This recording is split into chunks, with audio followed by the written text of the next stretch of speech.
I was in town 2 days ago and I was in a coffee shop that I really love. It's in a place called Palacio de Hierro, which is a big, quite old-fashioned department store here in the city. And it has a fabulous glass wall where you sit at a long coffee bench. It's about 5 meters long. And several people will sit there, but I have a regular seat where I go with my laptop or pad of paper that I might be working on and just fleshing out ideas.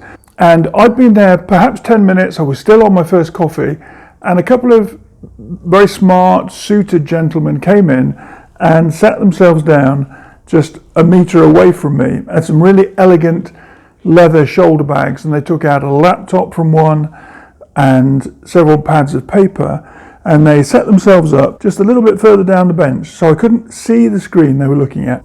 And I just got on with the manuscript that I'm working on at the moment. But every now and again I could hear something come across, and it was a voice I recognised, and I couldn't quite place it because I was in a coffee shop. There was a little bit of a hubbub of noise, and the baristas were nearby, a couple of meters away, and you could, steaming the coffee and getting everything ready for customers as they came in. And the glass wall in front of us provides a view onto the street called Cinco de Febrero, or the 5th of February, which is an important date in the Mexican calendar, and many streets are named for important dates within history. And there's a lot of to and fro and ebb of pedestrians and people pushing carts ready between the markets. And so I wasn't listening deliberately, but every now and again this voice would come over. And then it struck me that what I was hearing was the voice of the president from his morning speech at the palace a few hundred meters away across the square. And what they were doing was listening to an extract of the speech, looking at a physical transcript that they had in front of themselves. Then they were pausing the screen, discussing how he had made a point in response to a question from a journalist that morning. And then they hit play again and they listened to the next section of the speech, and they went through the whole process repeatedly for about 40 minutes while I was sitting there with my own notes and going through things, but being a little bit nosy and listening as they work through things. So my brain is half on the manuscript and half is listening to them and their process. And it was fascinating. So before I left, I clocked that they were part of the government machine or the administration. So I went over to them and I introduced myself as writing at the same bench as them and asking about the work that they were doing, and they explained that yes, indeed, they were speechwriters on the presidential team. Every morning at 7 a.m. there is what is called the Mañanera, and it's where he goes on camera and he speaks often quite ad lib, but also with notes on specific topics where he knows that questions will come from the press.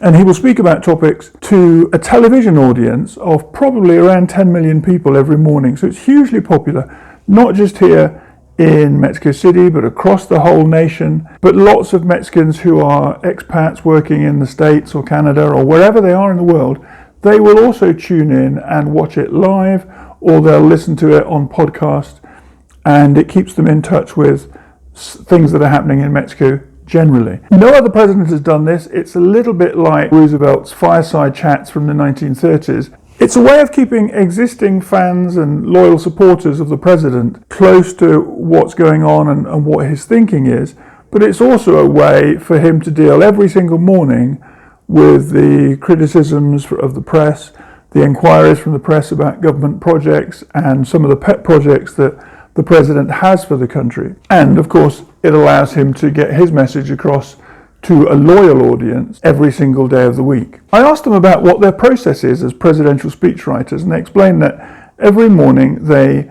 sit in on the existing Mañanera, which sometimes is 30 minutes, sometimes it could be an hour and a half.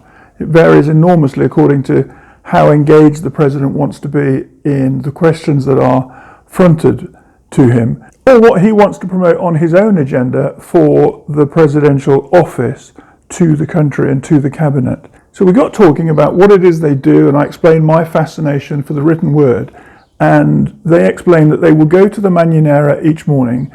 So they will sit in, for example, on a Monday morning session and they'll be reviewing the way that he delivers any of the notes that they provided or they shared with him on Friday, and how those might come in as popular topics or things that journalists are likely to be raising questions about.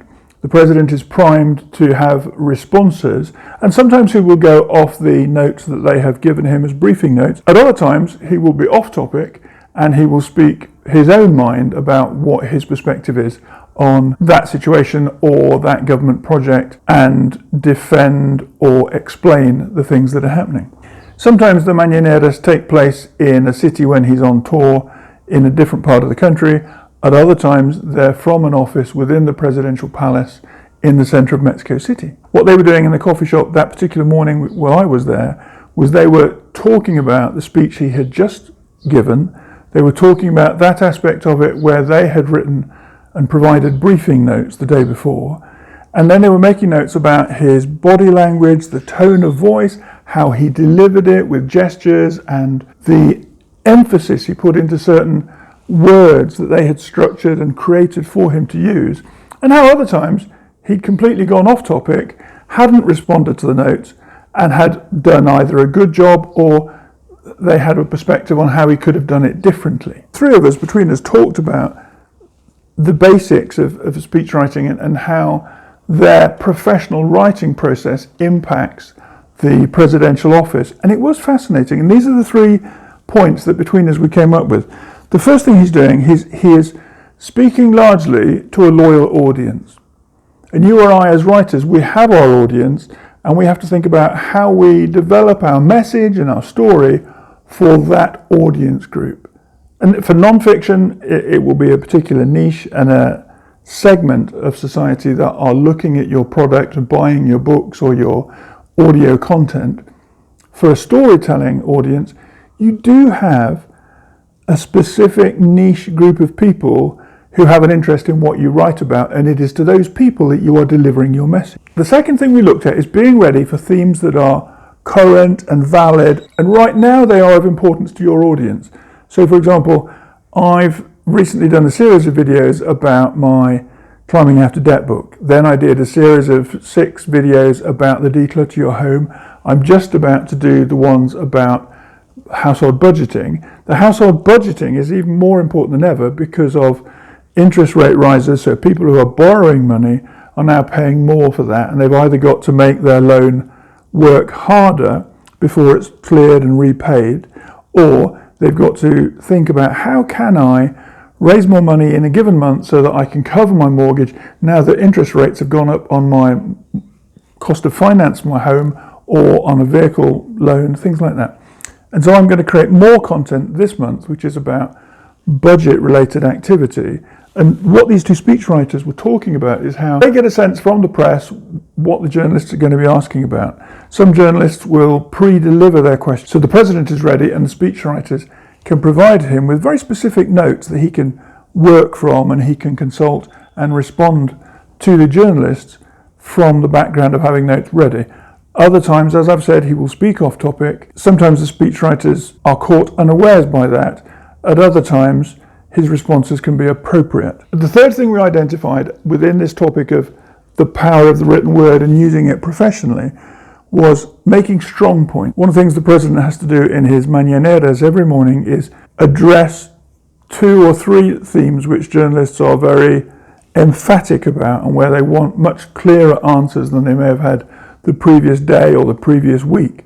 And they will repeat those questions about some of the big issues that are facing Mexican society and the economy. And the president needs to have a clear message, and you or I as writers need to be able to give out a clear message about what are our themes, what are the topics we want to be specialised on, how might we focus on a niche within the non-fiction sector, or how is it that we will make our fictional stories be part of a very narrow section of literature that we become known for that. And that's something that you and I as authors, as professional writers, as want to be published authors, the clearer we are on that, making a strong point in a niche area, the greater we can have success that it's important to us. With those 3 points of writing for our audience, considering topics and subjects that are of general interest or have a current focus, and then making good clear, strong points to our intended audience. We looked at a more general aspect, which is how we get our message across. These guys couldn't have been nicer. They had plenty of time for me. They had largely finished what they were looking at, but they said, look, don't worry, it's fine, we'll go through stuff with you. And we looked together at that morning speech and the points that he, the president, had made to the journalists who were raising questions with him. And then they looked at and they showed me their physical briefing notes that had been shared with the president's secretary prior to the morning press briefing. And what they were looking for was disparity, where they needed to make their point more strongly to the president's immediate support team so that he would respond more specifically to certain topics so as not to create an issue that would still need dealing with the following day, or where he was on track, he was on point, and he nailed the delivery of a certain phrase or a series of sentences to make the point on behalf of the government about how something was being looked at, dealt with, or considered. Your work as a writer, my work as a writer, the work of those two speechwriters sitting next to me and then joining with them in the coffee shop is to find the right words, put them in the correct order, find an emphasis for how you're going to deliver your message, and to get that to your intended and very much niched target audience group. And you and I can very much do this thing. We define what we're doing, we create the content one word at a time in an order or a structure that is relevant to our readership. And like those speechwriters, we can create briefing notes that allow us to do a rough version of the story on a few sheets of paper, to do a fast draft first spread of the story from the point where we introduce characters and we have activity and character development and action within the story, to the point where we can then check on those briefing notes. Have we included all the things that we thought we would put into the story, and bring those together? Have you looked, for example, at the first set of notes that you created for the story and seen how you've included them within your story now that the story is written or the first arc of the story has been produced? I was at the printers yesterday and they printed off for me a thick wad of manuscript, which is 102,000 words, and I've got to go through that with a pen and do an edit on that. I need to make sure that that information from the notes I reviewed last week is included in the fresh printing of the manuscript so that that can come across into the next stage or the next version of my story, so that I can be happy with the fact that I've brought everything into the version that I want to keep, and I've cut out those things which I don't want to see in the story anymore.